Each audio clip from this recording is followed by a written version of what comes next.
Namaste, Modi ji.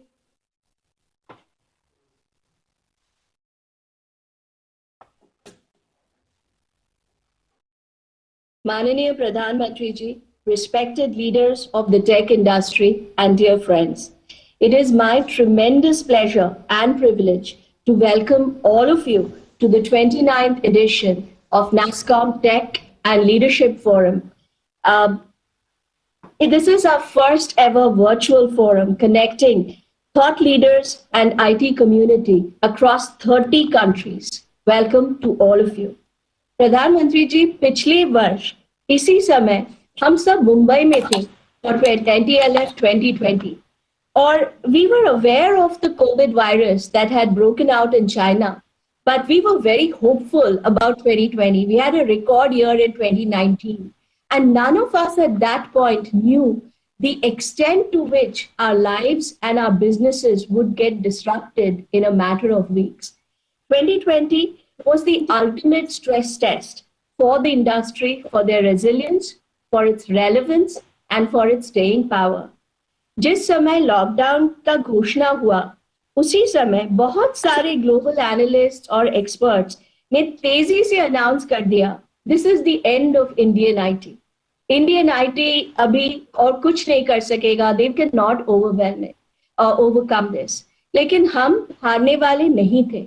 And here I want to express how grateful we are to you, to the government, our Minister of IT, MeitY, the DOT, who have worked with us every step of the way to overcome every single challenge that we faced as an industry. Today, I feel really proud that the world is not just applauding India's fight against COVID, but the world has also taken note of the tremendous efforts of India's tech industry and how we have kept the world's business running, schools running, hospitals running, banks running. And it's not just the large companies, our startups, our tech SMEs, our product companies, everybody stepped up in the fight against COVID, and we worked together to ensure that technology became the lifeline for our lives and our livelihood. Pradhan Mantri ji, I am very proud to represent an industry जो भविष्य के हाथों अपना भाग्य नहीं सौंपा।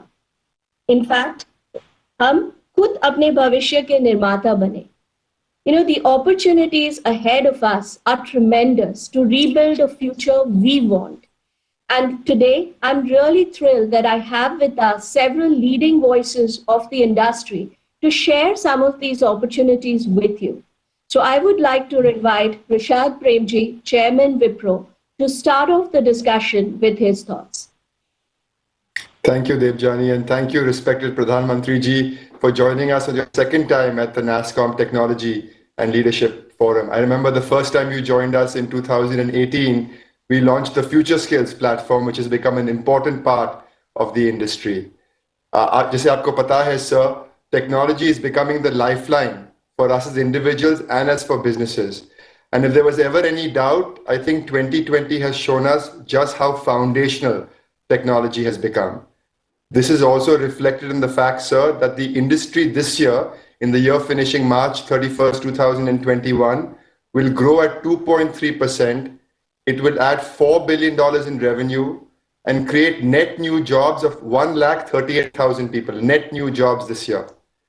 One of the key reasons, sir, that the industry has been able to adapt well is because of the support we have gotten from the government to enable our employees to work from home. Within the first few weeks of the lockdown, over 90% of our employees were working from home.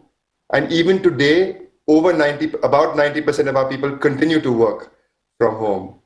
What is most impressive is that the government has appreciated the value of a permanent model, of a permanent hybrid model, sir, jahan log partially work from office and partially work from home.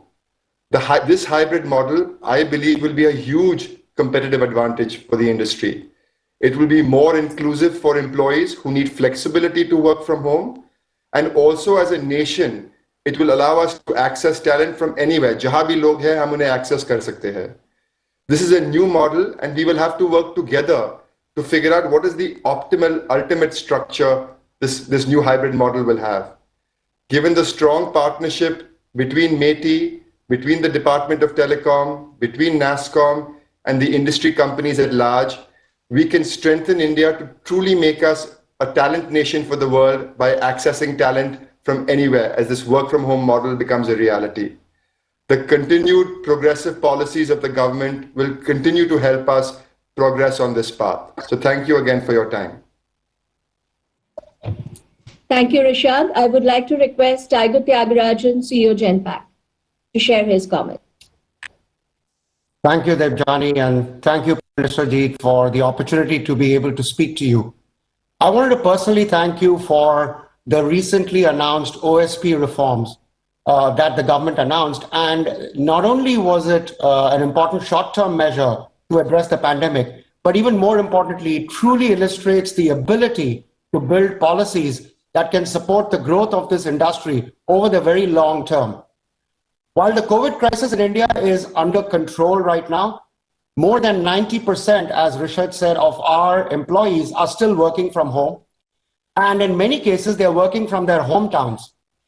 And as business leaders, we are now evaluating what is the right structure for the future, how this industry can move forward from originally being very concentrated in metros, very concentrated in operating centers. Is it possible? And can we dream of a vision where actually this is more disaggregated across the hinterland of India? This can be a huge positive for a country like India, where growth is spread across multiple smaller towns and talent is accessed from those towns. They work there, they live there, and they thrive there. And the multiplier effect that can have beyond just the metro cities in terms of its impact on education, on the economy, on healthcare, on retail in those towns. That is the vision that I think is really, really exciting. To accelerate that kind of a shift, it'll be great if the government can consider supporting the STPI, SEZ kind of centers in the distributed landscape of India, in the smaller towns, and also strengthen India's data protection and data privacy laws, because that's obviously a big and important concern for our industry as we continue to grow and spread. But I think it's really exciting to be able to sit at the beginning of that kind of a trend. Thank you very much. Thank you, Tiger. I would now like to request Rekha Menon, Chairperson Accenture India and Vice Chairperson NASSCOM. Namaste. Honorable Prime Minister, I want to start by thanking you for the support given to our industry in the last year. We have huge opportunities ahead of us. The pandemic, for example, has accelerated digital transformation across the world. And this presents us in India with a big economic opportunity, both locally and globally. And our over 4.5 million strong technology talent base can act as a foundation for India to emerge as a digital talent nation, which is really to become the skill hubs for the world. And for that to happen, we have to do three things. One, continue investing in the upskilling and reskilling of our existing talent. Two, broad base our talent source, which is beyond the metro locations. And three, build the talent pipeline at the college and school level. To that end, as Rishad mentioned, in 2018, you had launched the Future Skills platform that NASSCOM and METI collaborated on. We have now launched its next avatar, which is Future Skills Prime, which is first of its kind national digital skilling platform, which is again collaborating across multiple stakeholders, METI, NASSCOM, government, academia, industry, all with one common vision, which is to build digital skills among students and professionals across India. Second, the national education policy has identified all the right measures to lay a strong foundation at the school level. And we would urge the government for its speedy implementation. And third, but not the least, we would request that the talent and skills theme be strongly embedded in your vision of technology so that India really becomes the digital capital of the world. Thank you. और प्रधानमंत्री जी, आपको जान के खुशी होगा कि future skills prime with in 2 months of launch has 140,000 Indians being trained on it. तो बहुत ही traction अच्छा हो रहा है, and we'll keep you updated. Last but not the least, my tremendous pleasure to introduce Padma Shri Sridhar Vembu, CEO Zoho, to say a few words. Sridhar. Namaskar. Atmanirbhar Bharat is a great initiative, and thank you for your vision, our respected Pradhan Mantri ji. Now it's time for the private sector to step forward to realize that vision.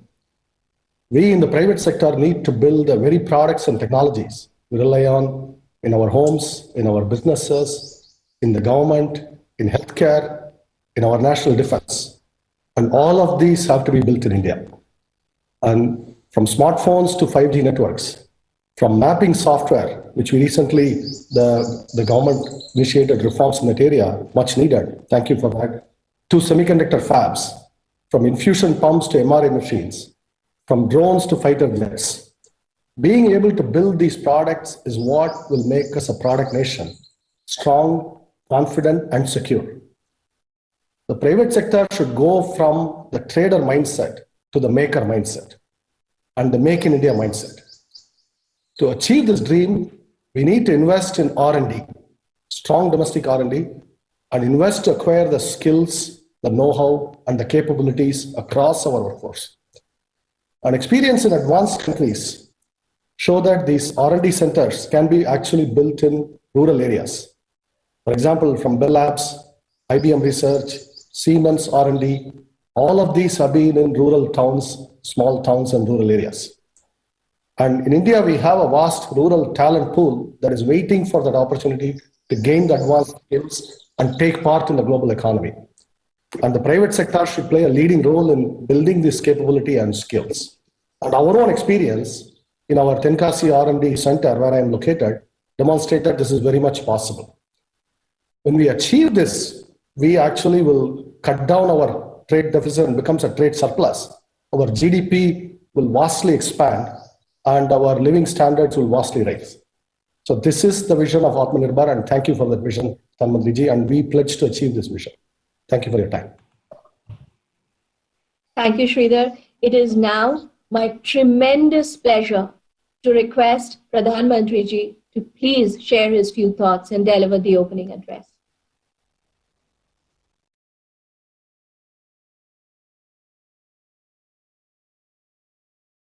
नमस्कार।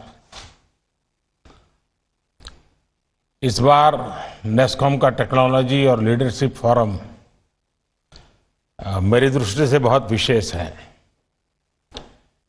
एक ऐसा समय है जब दुनिया भारत की तरफ पहले से कहीं ज्यादा उम्मीद और भरोसे के साथ देख रही है।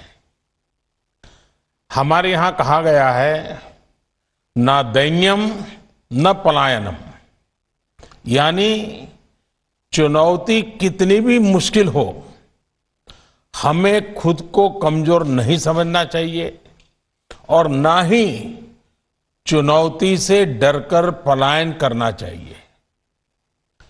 कोरोना के दौरान भारत के ज्ञान विज्ञान, हमारी टेक्नोलॉजी ने न सिर्फ खुद को साबित किया है, बल्कि खुद को इवॉल्व भी किया है। एक समय था जब हम स्मॉल पॉक्स के टीके के लिए भी दूसरे देशों पर निर्भर थे। एक समय ये भी है जब हम दुनिया के अनेकों देशों को made in India corona vaccine दे रहे हैं। कोरोना के दौरान भारत ने जो सॉल्यूशंस दिए, वो आज पूरी दुनिया के लिए प्रेरणा है। और जैसा अभी आप सब साथियों को मुझे सुनने का मौका मिला, कुछ सीईओज ने जो बताया, इसमें भी भारत की आईटी इंडस्ट्री ने कमाल करके दिखाया है। When the chips were down, your core kept things running. जब पूरा देश घर की चार दीवारी में सिमट गया था, तब आप घर से ही इंडस्ट्री को स्मूथली चला रहे थे। बीते साल के आंकड़े दुनिया को भले ही चकित करते हो, आपकी क्षमताओं को देखते हुए भारत के लोगों को ये बहुत स्वाभाविक लगता है।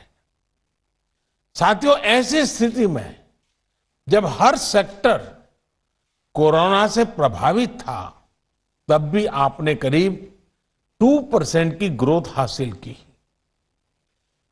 जब डी ग्रोथ की आशंकाएं जताई जा रही थी, तब भी अगर भारत की आईटी इंडस्ट्री अपने रेवेन्यू में $4 बिलियन और जोड़े, तो ये सचमुच में प्रशंसनीय है और आप सारी टीम अभिनंदन के अधिकारी हैं। इस दौरान लाखों नए रोजगार देकर आईटी इंडस्ट्री ने सिद्ध किया है कि वो भारत के विकास का मजबूत पिलर क्यों है। नया भारत, हर भारतवासी प्रगति के लिए अधीर है। हमारी सरकार नए भारत के युवाओं की इस भावना को समझती है। 130 करोड़ से अधिक भारतीयों की आकांक्षाएं हमें तेजी से आगे बढ़ने के लिए प्रेरित करती है। नए भारत से जुड़ी अपेक्षाएं जितनी सरकार से हैं, उतनी ही आपसे भी है, देश के प्राइवेट सेक्टर से भी है। साथियों, भारत की आईटी इंडस्ट्री ने अपने फुटप्रिंट्स ग्लोबल प्लेटफॉर्म पर बरसों पहले जमा दिए थे। पूरी दुनिया को हमारे भारतीय हमारे एक्सपर्ट्स सर्विसेज और सॉल्यूशन देने में नेतृत्व कर रहे थे, योगदान दे रहे थे। लेकिन कुछ कारण रहे कि भारत का जो विशाल डोमेस्टिक मार्केट है, उसका लाभ आईटी इंडस्ट्री को नहीं मिल पाया। इस वजह से भारत में डिजिटल डिवाइड बढ़ता गया। एक तरह से हम कहते हैं और हम कह सकते हैं, दिया तले अंधेरा वाली बात हमारे सामने थी। हमारी सरकार की नीतियां और निर्णय गवाह है कि कैसे बीते वर्षों में हमारी सरकार ने इस अप्रोच को बदल दिया है। साथियों, हमारी सरकार भी ये भली भांति जानती है कि बंधनों में भविष्य की लीडरशिप विकसित नहीं हो सकती, और इसलिए सरकार द्वारा टेक इंडस्ट्री को अनावश्यक रेगुलेशन से, बंधनों से बाहर निकालने का प्रयास किया जा रहा है। नेशनल डिजिटल कम्युनिकेशन पॉलिसी एक ऐसा ही बड़ा प्रयास था। भारत को ग्लोबल सॉफ्टवेयर प्रोडक्ट हब बनाने के लिए नेशनल पॉलिसी भी बनाई गई। सुधारों का यह सिलसिला कोरोना काल में भी जारी रहा। कोरोना काल में ही other service provider OSP guidelines को जारी किया गया, अभी जिसका आपकी चर्चा में उल्लेख भी हुआ। इससे नई परिस्थितियों में आपके लिए काम करना आसान हुआ। आपके काम को कम से कम रुकावट का सामना करना पड़ा। आज भी, जैसे आप में से कुछ मित्रों ने बताया, कि 90% से ज्यादा लोग अपने घरों से काम कर रहे हैं। इतना ही नहीं, कुछ लोग तो अपने मूल गांव से काम कर रहे हैं। देखिए, ये अपने आप में एक बहुत बड़ी ताकत बनने वाला है। 12 चैंपियन सर्विस सेक्टर्स में इंफॉर्मेशन टेक्नोलॉजी को भी शामिल करने का लाभ भी आपको होना शुरू हुआ है। साथियों, 2 दिन पहले ही एक और महत्वपूर्ण पॉलिसी रिफॉर्म किया गया है, जिसका आप सभी ने भी स्वागत किया है। मैप और जियो स्पेशल डेटा को कंट्रोल से मुक्त करके इसको इंडस्ट्री के लिए खोल देना, एक बहुत महत्वपूर्ण कदम है। एक ऐसा कदम है जो इस फोरम की थीम जो है, shaping the future towards a better normal, मैं समझता हूं इसके साथ एक प्रकार से आपके समिट का पूर्वाश्रम का जो काम है वो सरकार ने कर दिया है। ये ऐसा कदम है जो हमारे टेक स्टार्टअप इकोसिस्टम को शाश्वत करने वाला है, सशक्त करने वाला है।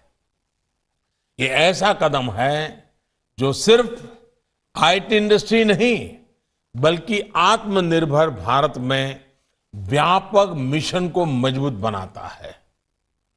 मुझे याद है आप में से अनेक एंटरप्रेन्योर्स मैप्स और जियो स्पेशल डेटा से जुड़े रिस्ट्रिक्शंस और रेड टेप से जुड़ी बातें अलग अलग फोरम पर रखते रहे हैं। और मैं एक बात बता दूं, इन सारे विषयों में सबसे बड़ा जो एक प्रकार से रेड लाइट दिखाया जाता था वो सिक्योरिटी से संदर्भ भी होता था कि ये चीजें अगर खुल जाएगी, सिक्योरिटी को संकट हो जाएगा, ये बार बार आता था। लेकिन सिक्योरिटी के इश्यूज को भी हैंडल करने के लिए आत्मविश्वास बहुत बड़ी ताकत होता है। और आज भारत आत्मविश्वास से भरा हुआ है। सीमा पर हम देख रहे हैं और तभी इस प्रकार के निर्णय भी संभव होते हैं। ये निर्णय सिर्फ टेक्नोलॉजी के दायरे का नहीं है। ये निर्णय सिर्फ एडमिनिस्ट्रेटिव रिफॉर्म ऐसा नहीं है। ये निर्णय सिर्फ सरकार एक नीति नियमों से हट गए ऐसा नहीं है। ये निर्णय भारत के सामर्थ्य का परिचायक है। भारत को विश्वास है कब ये निर्णय करने के बाद भी हम देश को सुरक्षित भी रख पाएंगे और देश के नौजवानों को विश्व के अंदर अपना लोहा मनवाने के लिए अवसर भी देंगे। साथियों, मेरी भी जब आप जैसे साथियों के साथ चर्चा होती थी तो इस समस्या का एहसास मुझे होता था। अपने युवा उद्यमियों को, हमारे स्टार्टअप्स को दुनिया में पैदा हुए नए अवसरों का लाभ उठाने के लिए पूरी आजादी मिलनी चाहिए। इसी सोच के साथ ये फैसला लिया गया है। सरकार को देश के नागरिकों पर, हमारे स्टार्टअप्स पर और इनोवेटर्स पर पूरा भरोसा है। इसी भरोसे के साथ सेल्फ सर्टिफिकेशन को प्रोत्साहित किया जा रहा है। साथियों, बीते 6 सालों में आईटी इंडस्ट्री ने जो प्रोडक्ट्स, जो समाधान तैयार किए हैं, उनको हमने गवर्नेंस का महत्वपूर्ण हिस्सा बनाया है। विशेष तौर पर डिजिटल इंडिया ने, डिजिटल टेक्नोलॉजी ने सामान्य से सामान्य भारतीय को सशक्त किया है, सरकार से उसको जोड़ा है। आज डेटा को भी डेमोक्रेटाइज किया गया है और लास्ट माइल सर्विस डिलीवरी भी प्रभावी हुई है। आज सैकड़ों सरकारी सर्विसेज की डिलीवरी ऑनलाइन की जा रही है। गवर्नेंस में टेक्नोलॉजी के प्रभावी उपयोग से गरीब और मध्यम वर्ग को सुविधा के साथ साथ करप्शन से भी बड़ी राहत मिली है। हमारे फिनटेक प्रोडक्ट्स और यूपीआई जैसे डिजिटल प्लेटफॉर्म की चर्चा तो आज पूरी दुनिया में है। वर्ल्ड बैंक समेत इसके सामर्थ्य की चर्चा कर रहे हैं। कैसे 3-4 साल के भीतर भीतर एक हैवीली कैश डिपेंडेंट सोसाइटी, उससे हम लेस कैश सोसाइटी की तरफ मक्कमता पूर्वक बढ़ चले हैं, ये हमारे सामने है। जितना डिजिटल ट्रांजैक्शन ज्यादा होता जा रहा है, काले धन के स्रोत उतने ही कम हो रहे हैं। जेम ट्रिनिटी और डीबीटी के कारण ही आज गरीब के हक की पाई पाई उस तक बिना किसी लीकेज के पहुंच पा रही है। साथियों, ट्रांसपेरेंसी यानी पारदर्शिता गुड गवर्नेंस की सबसे अहम शर्त होती है। यही बदलाव अब देश की शासन व्यवस्था में हो रहा है। यही कारण है कि हर सर्वे में भारत सरकार पर जनता का भरोसा लगातार मजबूत से मजबूत हो रहा है। अब सरकारी कामकाज को सरकारी रजिस्ट्रों से बाहर निकालकर डैशबोर्ड पर लाया जा रहा है। प्रयास ये है कि सरकार और सरकारी विभाग की हर गतिविधि को देश का सामान्य नागरिक अपने फोन पर देख सके। जो भी काम हो वो देश के सामने हो। साथियों, गवर्नमेंट प्रोक्योरमेंट को लेकर पहले कैसे कैसे सवाल उठते थे, ये हम में से कौन है जो नहीं जानता है। हम भी तो चर्चा में वही बोलते थे, हम भी वही सुनते थे, हम भी चिंता व्यक्त करते थे। अब आज डिजिटल टेक्नोलॉजी का उपयोग करते हुए पूरी पारदर्शिता के साथ गवर्नमेंट ई मार्केट प्लेस यानी GeM के जरिए खरीद की जा रही है। आज ज्यादातर सरकारी टेंडर ऑनलाइन मंगाए जाते हैं। हमारे इंफ्रास्ट्रक्चर से जुड़े प्रोजेक्ट्स हो या गरीबों के घर, हर प्रोजेक्ट्स की जियो टैगिंग की जा रही है ताकि वो समय पर पूरे किया जा सके। यहां तक कि आज गांवों के घरों की मैपिंग ड्रोन से की जा रही है। टैक्स से जुड़े मामलों में भी ह्यूमन इंटरफेस को कम किया जा रहा है। फेसलेस व्यवस्था विकसित की जा रही है। टेक्नोलॉजी से सामान्य जन को तेज, सटीक और पारदर्शी व्यवस्था देना ही तो मिनिमम गवर्नमेंट, मैक्सिमम गवर्नेंस, मेरी दृष्टि से वही उसका मतलब है।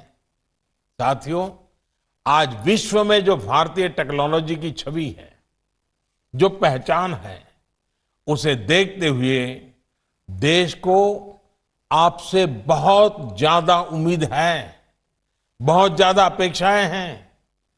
आपने ये सुनिश्चित किया है कि हमारी टेक्नोलॉजी ज्यादा से ज्यादा मेड इन इंडिया हो। मेरा आपसे आग्रह है कि आपके सॉल्यूशन में भी अब मेक फॉर इंडिया की छाप होनी चाहिए। अगर हमें मल्टीपल डोमेन्स में इंडियन टेक्नोलॉजी लीडरशिप की ओर आगे बढ़ना है, इस मोमेंटम को बनाए रखना है, तो हमें अपनी कॉम्पिटिटिवनेस के नए मापदंड बनाने होंगे। हमें अपने आप से स्पर्धा करनी ही होगी। ग्लोबल टेक्नोलॉजी लीडर बनने के लिए इनोवेशन और एंटरप्राइज के साथ ही भारतीय आईटी सेक्टर को कल्चर ऑफ एक्सेलेंस और इंस्टीट्यूशन बिल्डिंग, उस पर भी उतना ही ध्यान देना होगा। ऐसे में मेरा अपने स्टार्टअप फाउंडर्स के लिए एक विशेष संदेश है। खुद को सिर्फ वैल्यूएशंस और एग्जिट स्ट्रेटेजीज तक ही सीमित मत करिए। Think how you can create institution that will outlet this century. Think how you can create world-class product that will set the global benchmark on excellence. There can be no compromise on these twin goals, for without them, we will always be a follower and not a global leader. साथियों, इस वर्ष हम अपनी आजादी के 75 वर्ष में प्रवेश कर रहे हैं। ये बहुत सही समय है नए लक्ष्य बनाने का, उन्हें प्राप्त करने के लिए पूरी ताकत लगा देने का। अब से 25-26 साल बाद जब भारत अपनी स्वतंत्रता के 100 वर्ष मनाएगा, जब हम सेंचुरी सेलिब्रेट करते होंगे, तब कितने नए वर्ल्ड क्लास प्रोडक्ट्स हमने दिए होंगे, कितने ग्लोबल लीडर्स हमने बनाए होंगे, ये सोचकर हमें अभी से काम करना होगा। आप लक्ष्य तय करिए, देश आपके साथ है।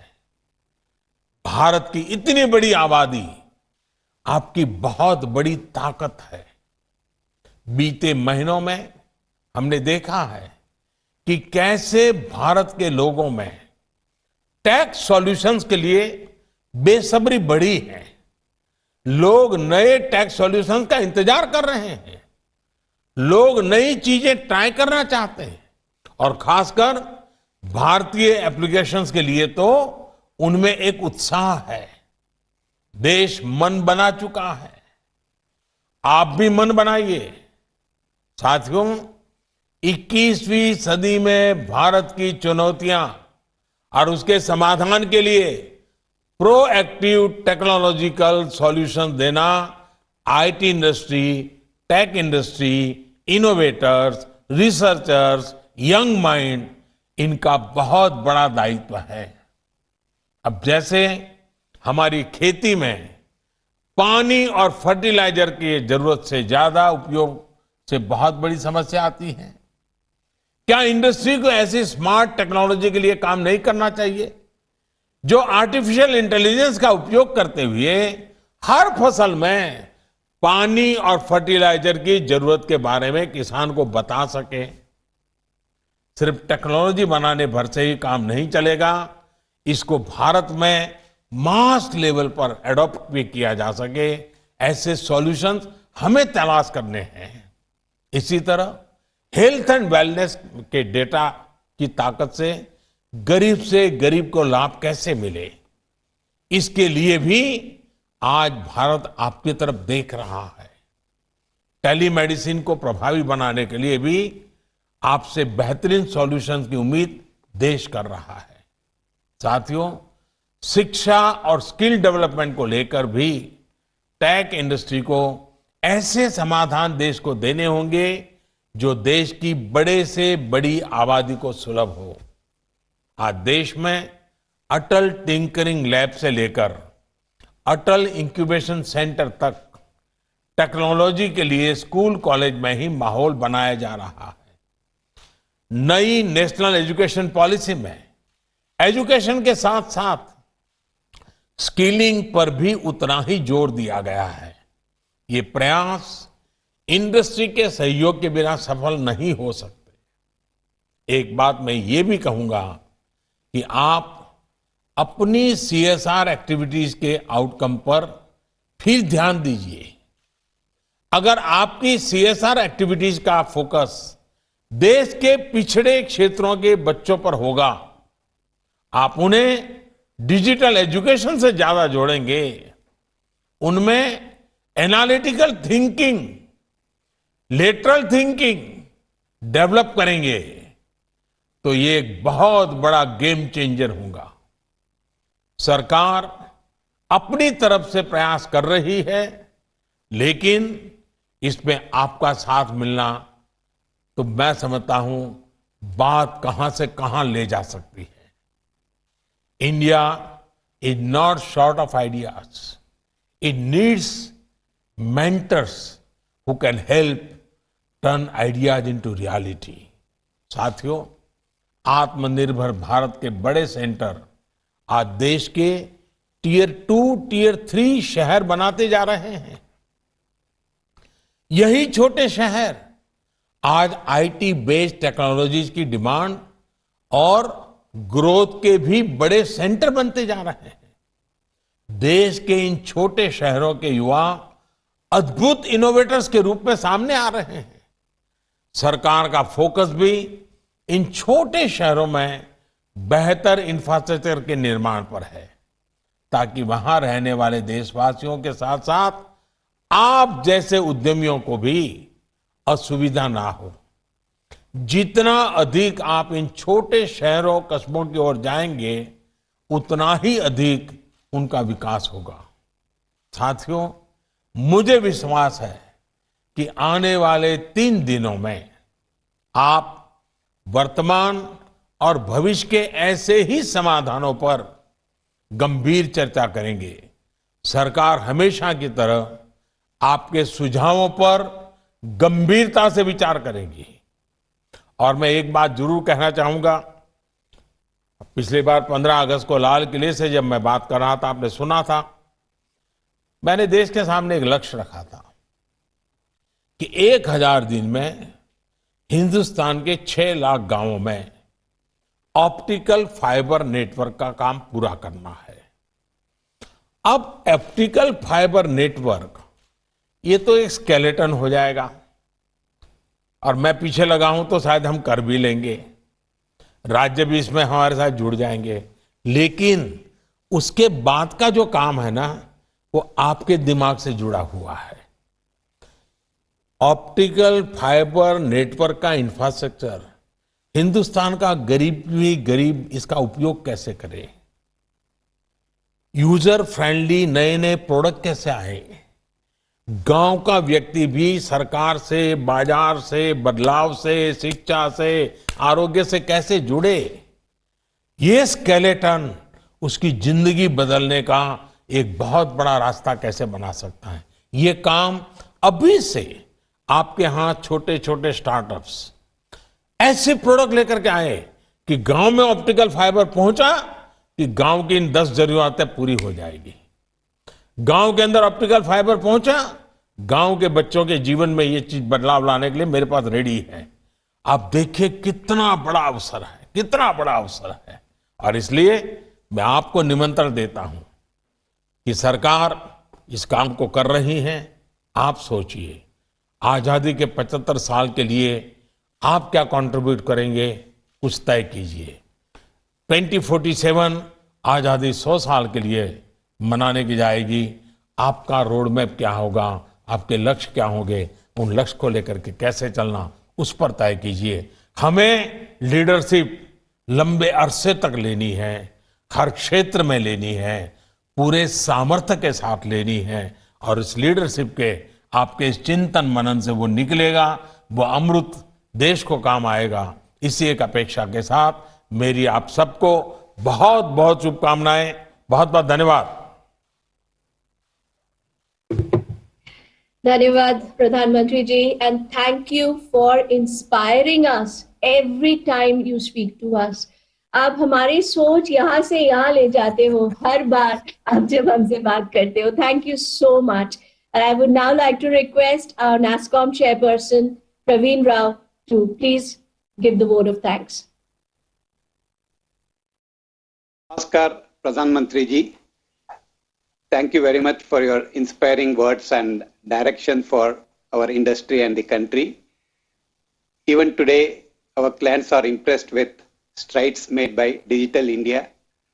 They are amazed with the scale and magnitude of what we have achieved. Technology is and will remain the Brahmastra for India's growth in the coming decade. We want to take this opportunity to thank you for your continued guidance to both NASSCOM and all its members. India at 75 represents a new India driven by digital data and demographics.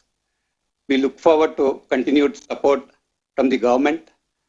And on behalf of the industry, we want to assure you that we will leverage technology to drive innovation, help India become a global power in technology, as well as address some of the big challenges that the country is facing today. Our relationship is very special and has grown from strength to strength under your leadership, and look forward to continue the same. Thank you once again for spending and sparing your valuable time and addressing us today. Namaskar.